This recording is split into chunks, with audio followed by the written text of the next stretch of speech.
for me, my belief has always been that, tamariki belong to their whānau, hapu iwi, and we've got to strengthen that. And any young people that we work with today, I always say we've got to do everything we can to use those teachable moments, because they're the parents of the not too distant future.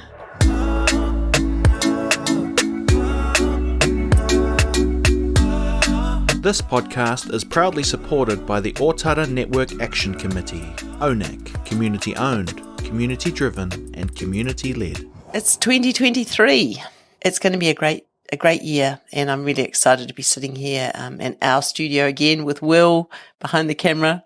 What we've been talking about is in the professional lives, some of us choose earlier in life at different times. You meet a lot of influential people, a lot of people that are doing things, going places, doing other things. And at some point in everybody's life, they say, well, is that something I want to be doing? Or do I want to do something else?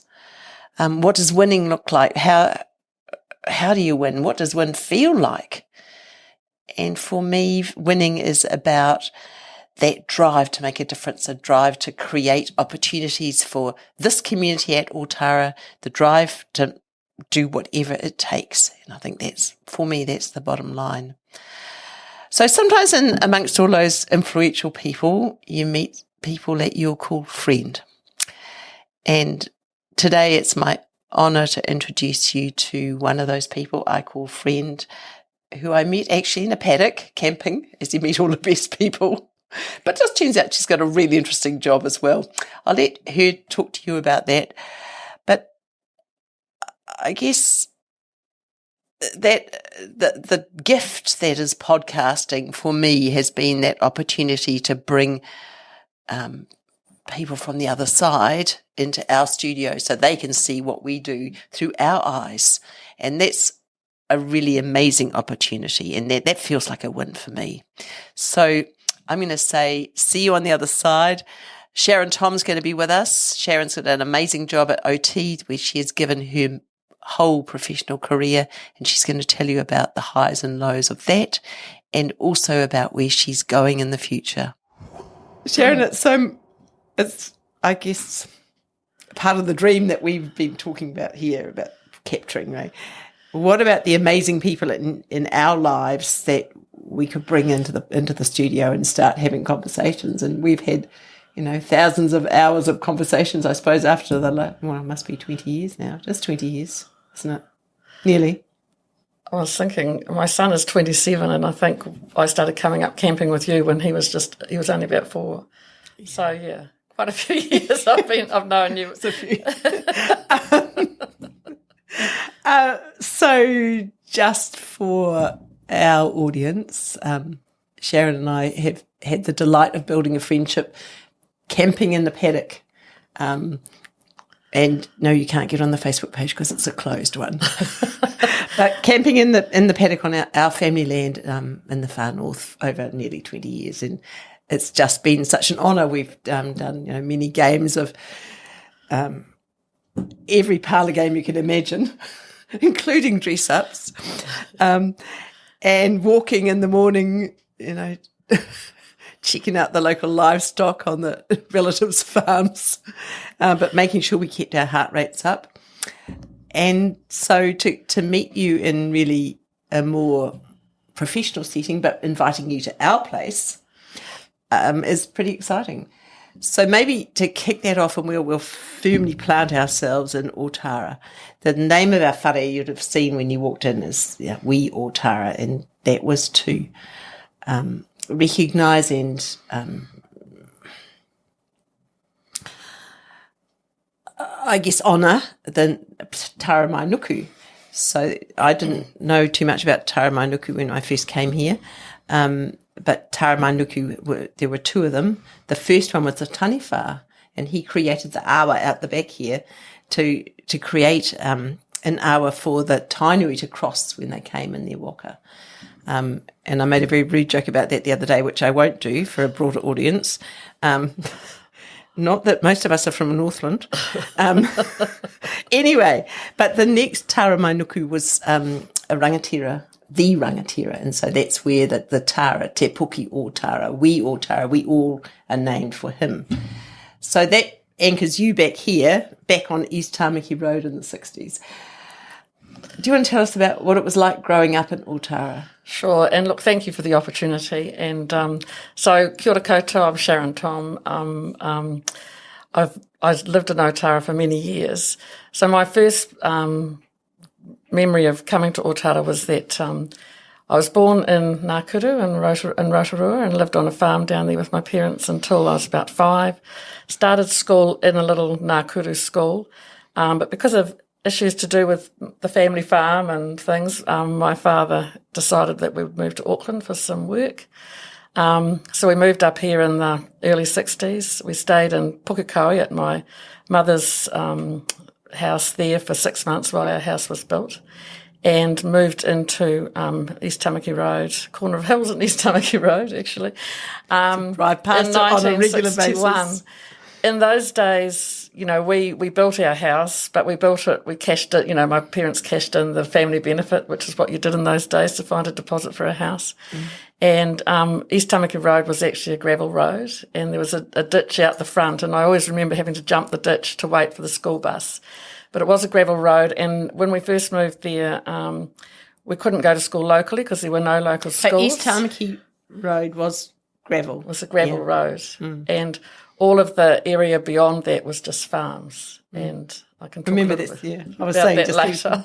before about that we used to come so through there were no the farms. shops. Yeah, there was virtually nothing. There was there was no shopping centre in those days. So I think we used to bus over to Papatoe Central School when I first arrived. So the bus would pick us up each morning.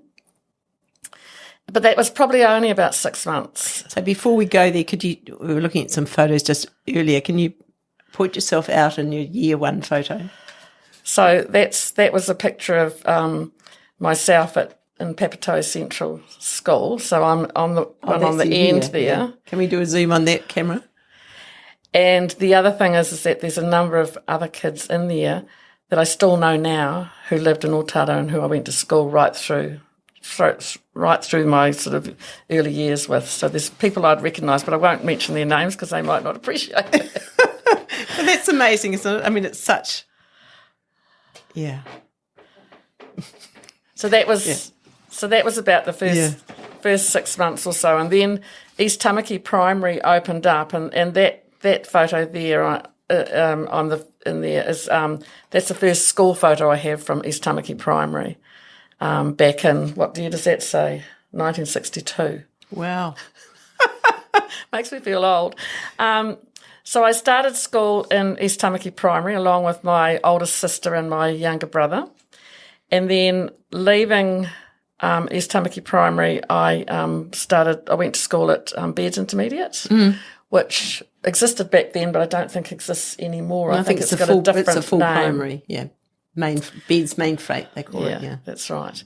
And so went to school at Beards, and during my schooling, my first and second form year, I used to get up early in the morning, like about 4 o'clock in the morning, or it might have been a little bit later, I can't remember, but between that intermediate and early college years, used to ride up to the strawberry farms in the summer, 4 o'clock in the morning on our bikes. Believe it or not, mostly gravel roads and country roads, pick strawberries for about 3 or 4 hours and then ride all the way back down, get changed in our uniform and go to school. And I wasn't the only one. Lots of our friends did the same. And all for back in those days, it probably was about $1 an hour or $1 a day or something. There was very little money in it, but we still did it because we needed pocket money. And like I say, in those days, it was all farmland. You didn't have any of the housing that's there now. So where were the strawberry farms? Up in the back of, like where Dawson Road is behind there.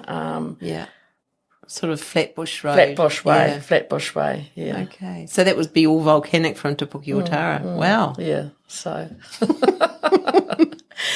And I left Beards Intermediate and went to Hillary College. And did all of my high school years at Hillary College. Exhibit A, Exhibit B. You can show. It's one of my yearbooks. You'll see our school motto was towards far horizons. I remember it didn't really mean much to me back in those days, but it's certainly something that this is a real valuable item for me to keep, because in here is a lot of memories and people that I went to school with, some of who are still with us and some who aren't, and a lot of people I've reconnected with over the years. And so in terms of Hillary College, I think what I want to say about that school was that it was an amazing school, and we had the most incredible teachers in those days. And what was different, I think, for us growing up in Ōtara and going to Hillary College was that our teachers taught us about the impacts of colonialism on Māori, and also about racism, and like we had people who really challenged our thinking way back then. And so it was quite different to a lot of the experiences of my friends, as I found out subsequently.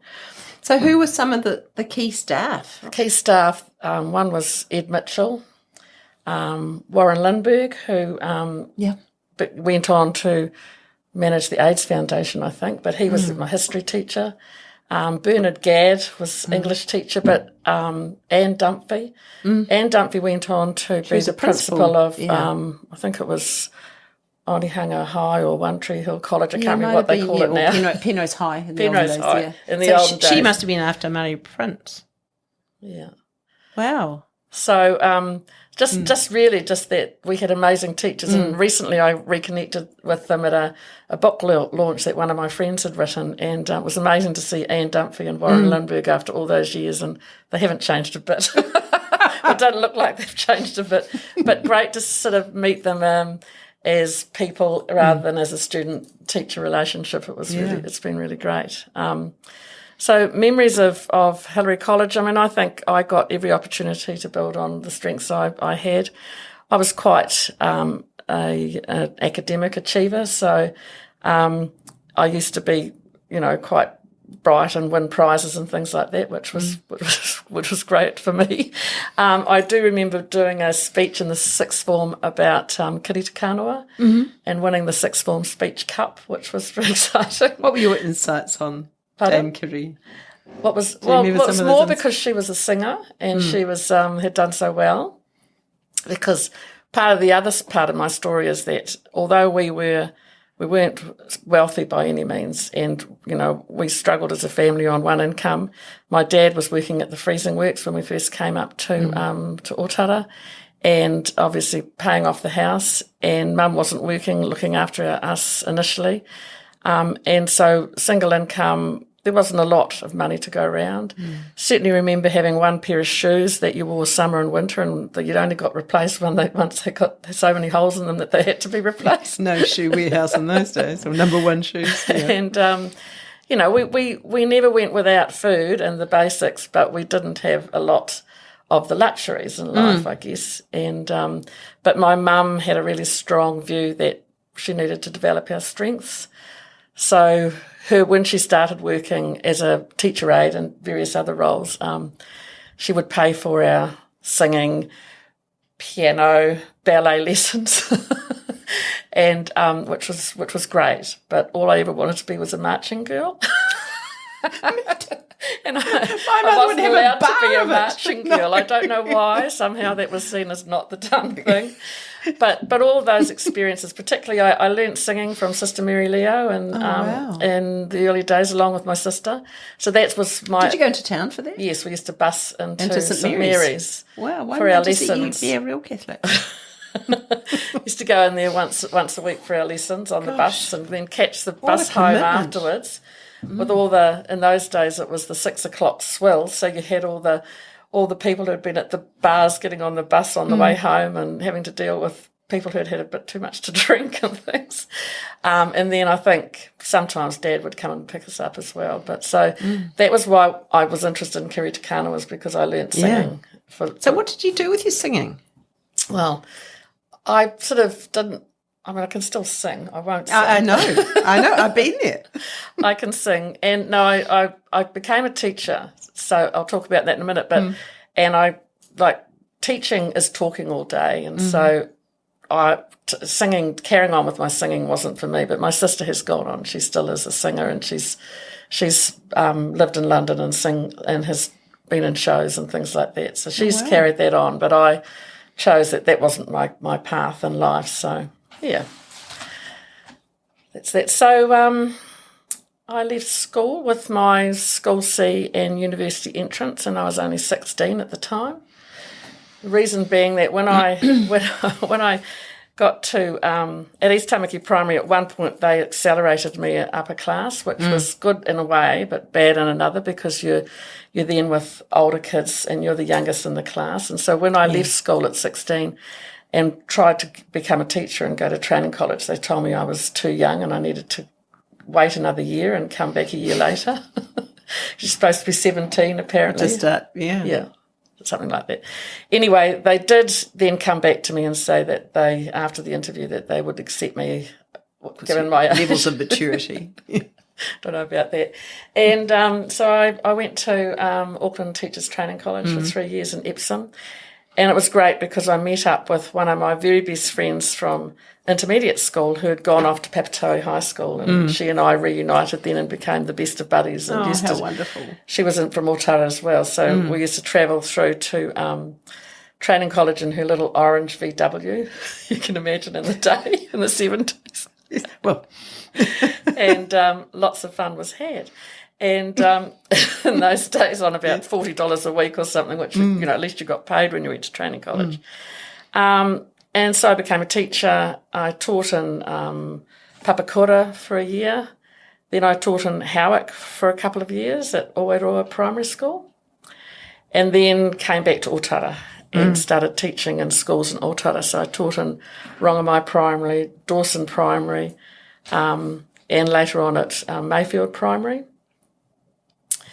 And, excuse me, and absolutely loved teaching in Ōtara because loved the kids. The singing, the music, the talent, the different ethnicities, it was amazing. So loved that work. So what's coming into my mind is a question around whether or not, so you talked about your high school education and that equity being, a common touchstone for the teaching staff in questioning matters that led into inequity. Did you take that kaupapa with you into your own teaching approach? Absolutely, and I think that was one of the reasons why I ended up leaving teaching, because particularly some of the children I was teaching, and I do remember some specific children that they couldn't learn because of their social circumstances, and every day coming to school without food, without clothes, without... That was before the breakfast lunch. Yeah, before and just having to deal with kids who had suffered trauma, but also who had real anger issues, 5-year-olds you had to clear the room because when they had a tantrum, they started throwing blocks around the room. You'd have to, call some big male teacher over to try and restrain them just to calm them down. So, I started seeing these real social problems, and it wasn't just in Ōtara. That was right throughout teaching. You always get kids that have had sort of unfortunate backgrounds or have got some level of disability or fetal alcohol or something. But certainly that led me into thinking about becoming a social worker. And so I left teaching. I went overseas for a couple of years and I lived in London and I taught in schools over there as well, in Harlesden and places where you literally there was one school I was in where there was 11 kids. The only way we could manage them was that we had 2 teachers. One would teach and the other one would basically manage the kids. Like security. You're talking about kids that you would take knives and sticks off them as they came in the door in the morning. And these were really, really troubled kids, So I'd started getting into that kind of world of ending up working with kids from different backgrounds and from different circumstances. And so when I came back to New Zealand, I started thinking about other career options, and that's when I became a social worker. I applied for a job in Ōtara Social Welfare, and even though I didn't have a social work qualification, in those days they were taking people who'd come from allied, like teaching and things like that. So I got the job and I started as a social worker in Ōtara on the 11th of July, 1983. And And you worked out of the local office here? Yes, I worked out of the local office, which was at the town centre. And in those days, I think I just drove past it this morning and I see there's some sort of doctor's surgery and hospital, some sort of medical centre there now. But it was in that building there. Tamaki Health as it used to be. Yes, it was in that building there, and we had Work and Income next door and Housing New Zealand upstairs. And in now those, the physio, you're pleased to know if you need one. And in those days it was a real community spirit within that office.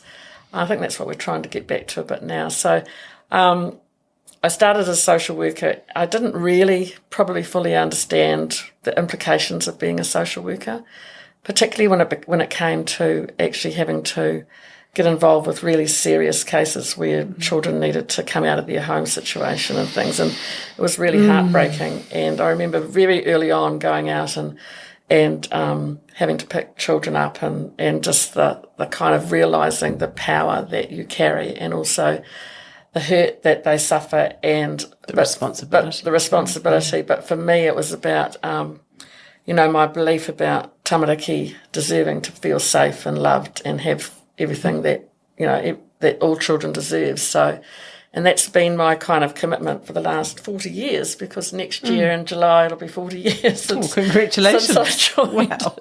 Obviously the name has changed in many ways, but my commitment to the mahi hasn't really changed at all. I mean, there's been a couple of times in those 40 years where I've thought about, are there other options? Could I go and work somewhere else? And I even applied for other jobs occasionally, but the work of some of the other people that I applied with didn't give me the passion that the work does that I still do today. So it's incredible too when you think about the machinations of the organisation, I guess too, that it's changed its face, not just its name, but changed its face so many times, and maybe now getting that time when it's back to a bit more of the original vision. Yeah, and as I was saying, when I first started in Ōtara, it was very much a community-focused the way that we worked. And so, there was, those days there was probably 15 or 20 social workers there. You used to be able to smoke in the office. I remember sitting behind someone who chain smoked and, and things like that. Those are memories. And you had beaten up old cars, and you weren't allowed radios because they were seen as a luxury. There was all these things about being a social worker back in the day. My first. And I'm talking about like cars that people don't even know exist, like Anglias and Cortinas. My dad had an Anglia. And I remember driving once in a Cortina, and the gear stick came out in my hand. So they weren't the luxury that we don't have luxury now, but we certainly it was quite a tough job in terms of resourcing that we had. But the one good thing about the Department of Social Welfare in those days is, as I said before, we had Work and Income next door, we had Housing New Zealand upstairs. And I will tell a little story because it probably just demonstrates some of that, and that is that I remember one of the first times I had to go to a school and pick up a little child that had been badly bruised.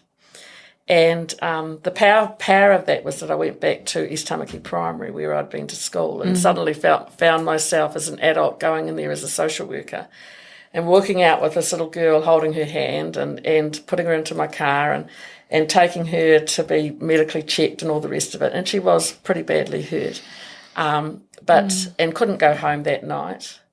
So I do remember taking her to a carer for the night and staying until she'd been bathed and had stories read and was sitting up in bed.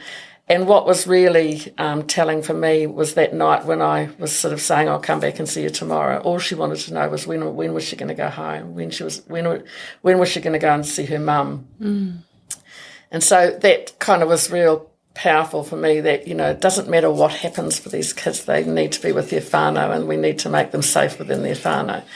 And so for that particular little one, we, I quickly, one of the reasons why she was covered in bruising was because she'd run out on a very busy road. And mum, being a mum with 3 little kids, no fencing in the property, completely stressed out, no food, no partner, all sorts of things, had lashed out at this little one.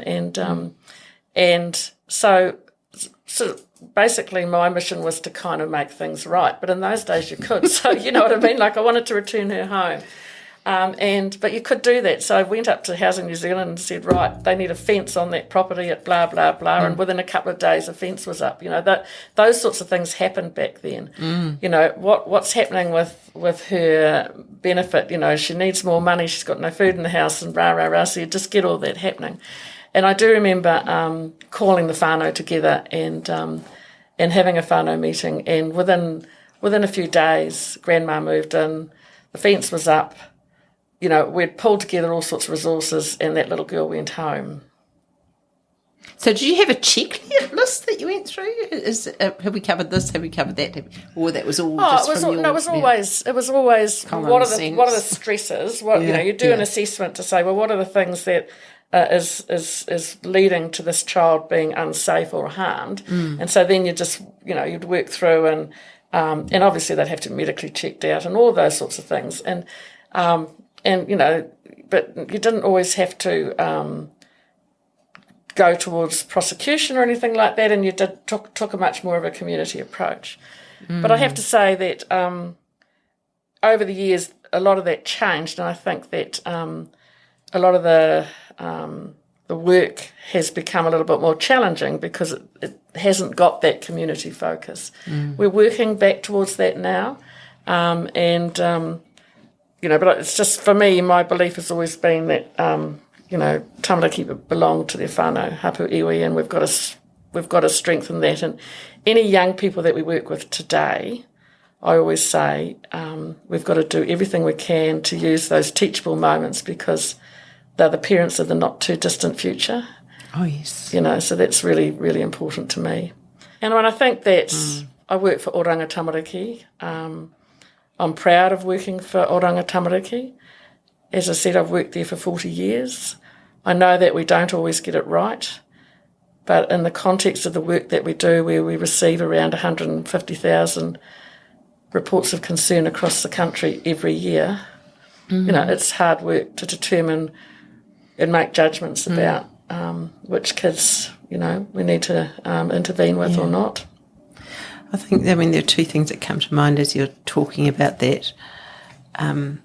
One of them, you know, that we work quite closely with the cops down here, like the olden days, and they're really concerned. You know, we get, they share with us some of the stats, and family harm is on the rise. You know, what's the role of OT in that? You know, Oranga Tamariki are, as you said, you know, the first responsibility is to try and keep that whānau unit intact.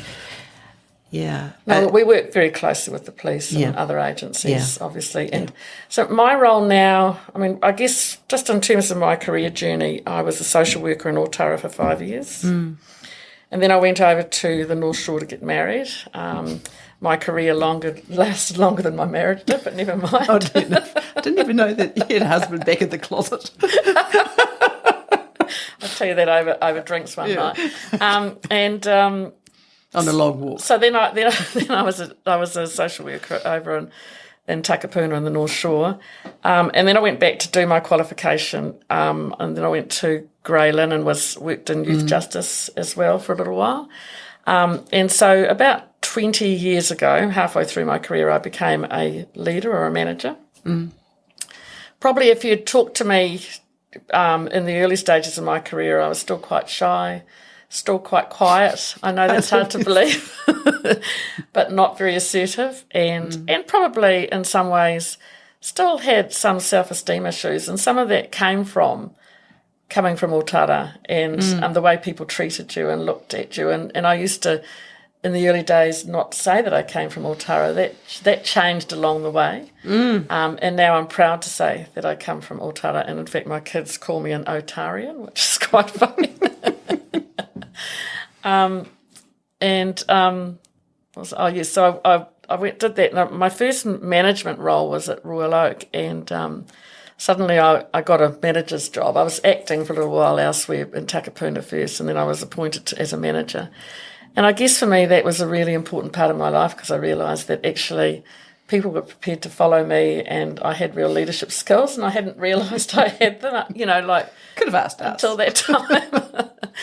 And from then on, I've just basically been in senior leadership roles. And probably the pinnacle of my career, from my point of view, was I became the regional director for the whole of Tamaki Makaurau. So in those days, I had 688 staff reporting through to me in their various offices, and that was, for me, that was an amazing job, and I loved that. But unfortunately, it all came to, like a bit of an end, because that was with Child, Youth and Family, and there was a restructuring, and now we're Oranga Tamariki.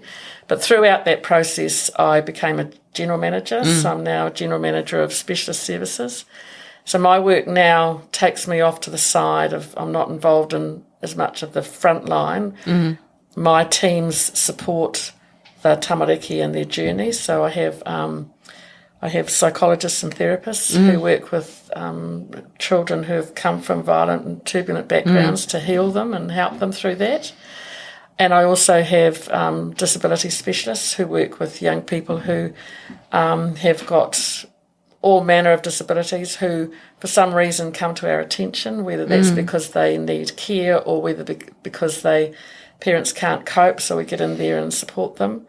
I also work with young people with mental health, so I'm kind of involved at that space as well. So much more involved in the healing and supporting young people at the moment in terms of the work that I do. So are you able to keep that sort of holistic vision that you had back in the past? Absolutely. When all a little girl wanted was to go home to mummy. Yes, absolutely. But now you've got, I guess, well, and I guess tools. now I've got, I can honestly sit here and say that regardless of what people think of Oranga Tamariki and some of the negative views that are out there, I know that I personally have really impacted and changed a lot of tamariki's lives, both in Tamaki Makaurau, firstly in Ōtara, Tamaki Makaurau, but now across the country, because all of my teams are right around the country now, so I've got people who work with kids and help them, so yeah. That's pretty amazing, really, isn't it? Is, yeah. So that's a really nice segue for us to start thinking about, well, me to ask you, really, about what's Sharon going to do in the future? What's the future trajectory of all of this vision and power and vision and achievements and understanding? I mean, that's the thing that I guess on the outside that we all find so frustrating is, why aren't Oranga Tamariki doing this or this or this? And it is frustrating. It's frustrating when you're inside the system too, because, like sometimes our other partners don't step up as much as they could as well. And that's what you said, the best time was when people were working cohesively. Everybody works together as a team, and that's where we're trying to head to now. What's in the future for me? Well, obviously, I'm my 40 years of service is next July. Once you've got the gold watch. I don't tend to get a gold watch. I'll see if I can find something. Taxpayers' money. I'm sort of getting on to the point where I'm probably starting to look at retirement and things like that. Just getting out and enjoying some life, because whatever happens is throughout this journey, the work that I've done over the last 40 years has certainly impacted on my life in many ways. I've got two amazing adult children. So I was going to say before I missed that point where I was going to say, and actually you've done all this as a solo mum, which, not only gives Sharon the vision of or the understanding about what she's doing, but it gives you such clarity, but you bring with it all of those hard solo mum moments. I had two amazing children, but became a solo mum, and I think sometimes the work that you do, it's 24/7, and it impacts on your family life and your relationships and things like that. So, but I've always had an absolute commitment to my two wonderful young people, and they've done really well in life. And but they'll always, if they talk to you now, they'd remember me dragging all their toys out as soon as they were finished with them and all their clothes, and hauling them out to give them away to the kids that I was working with at work. Well, don't stop that. Everything always went back to the kids that I was working with. And my kids always, I guess I taught them about the value of being grateful for what they had, and about the fact that there were a lot of kids out there that weren't as well off as they were in terms of, the love and support that they had. As a single mum and working full-time all those years, with the support of my mum, thank goodness, it hasn't been easy at times, but looking back, I wouldn't have had any other way. Totally committed to what I do, want to continue doing what I'm doing now. Not sure how long for, I guess until I get to a point where I've decided maybe that's enough and I need to go and travel and do other things. But, so that's probably retirement at some point. Sharon, you won't retire. I know you won't. I think we put it out there. Sharon's ready to join any board of substance. And she's got some great skills, as we've heard. No, we can't lose. I think that's the yesterday vision of people's careers, that it's sort of, school, work, and then retirement. But it's not that, because, when you bring this whole kete of talent and vision and skills, you have to share them, because otherwise the whole community doesn't get to eat. My kumara and your kumara basket, your kumara basket. But you need to share it, and it will only make you happy. I mean, the idea of you digging over your cauliflowers. No, that's not me. I know I'm that. Not a gardener.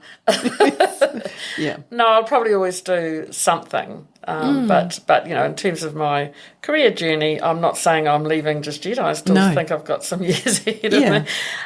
But also want to be able to make sure that I take time out for me and to do some more travel and quality time with my kids as they grow. I mean, I don't have any grandchildren yet, but I guess that might come. Discover these other kōrero lounges than the Wellington one. That would be exciting. There's a world of them out there. Yeah, no, I know. So I have been doing a little bit more travelling lately, so which is good. Well, thank you, Sharon.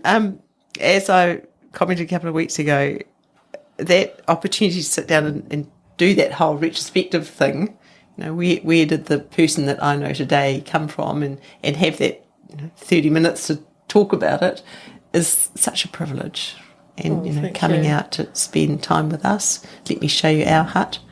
That's really a privilege too. So thank you for the opportunity. Yeah. And I guess just in closing, for me, like growing up in Ōtara was difficult at times. There was a certain stigma attached to that. There was risks in terms of some of the young people, and back even then, some of the gangs and things that were developing. I think for me, my parents were very strict on education. That was really important, and also very strict on me. So I wasn't allowed to get into any trouble. But your kids hardly ran the streets. No, but just that whole thing about family is important, and making sure that you keep your children close and safe. And I always remember my parents always saying to me, no matter where you are, what time of night, whatever happens, you can always ring home, and I think that's really important. Yeah. And keep your eye on those far horizons. Yes, exactly.